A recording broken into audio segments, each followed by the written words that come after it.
पूरी सिंध जियां मीरपुर माथिलो में भी वक़्फ़े सां बरसात किथे घटि किथे तेज़ वारो सिलसिलो जारी आहे। बरसात तबाही मचाए छॾी आहे। शहर जे मुख़्तलिफ़ रोड रस्तनि ऐं पाड़नि, Nisar pump, Haider Shah colony, Kausar colony, Jahanpur Sharif में पाणी काहे पियो आहे। बीठल पाणी तलाउनि जो ॾेक ॾेई रहियो आहे। गुज़िरियल केतिरनि ॾींहंनि खां बरसात जो सिलसिलो जारी आहे।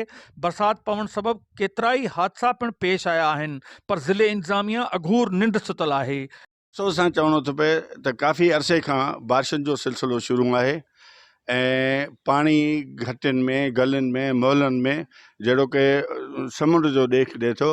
पर बदकिस्मती आहे त असांजे इलाइक़े जा सियासतदान MNA MPA जहिड़ो कि आहिनि न, ऐं किथे बि उन्हनि जो किथे बि असां न ॾिठो आहे त किथे ग़रीबनि सां वञी हमदर्दी कनि। ही कुदरती आफ़त आहे बरसात जी। तव्हां ॾिसो त घटि में घटि 3 फुट पाणी पूरे शहर में पियो घुमे, माण्हू ॿेड़ियूं पिया हलाइनि। मूंखे अफ़सोस इहो थिए थो त घोटकी जो डिस्ट्रिक्ट DC साहब ऐं हितां जा चूंडियल नुमाइंदा MP MNA साहब कराची में वॾनि बंगलनि में आराम था कनि। हिते जी अवाम मरी चुकी आहे। हिते सां जेको ज़ुल्म थिए थो, जेकॾहिं माण्हू मरी थो वञे त उनखे राश पाणी मां खणी माण्हू एम्बुलेंस घर अस्पताल ताईं पुॼाइनि था। माल ताईं कोई भी सिंध हुकूमत जी तरफ़ खां या डिस्ट्रिक्ट घोटकी जी तरफ़ खां आला अमलदार जेके असांजा MP MNA मिनिस्टर पंहिंजा सो आहिनि, घोटकी जा आला अमलदार, उन्हनि जी तरफ़ खां कोई बि उपाउ न वरिता विया आहिनि। ऐं पाणी असांजो बीहजी वियो आहे।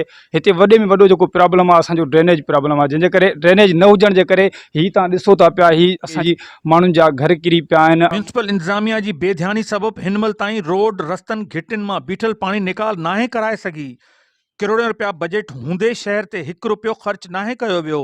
शहरनि मुतालबो कयो आहे त फौरी तौर ते पाणी निकाल करायो वञे। कैमरामैन टीम सां गॾु अशरफ बुखारी, सिंध TV न्यूज़, मीरपुर माथेलो।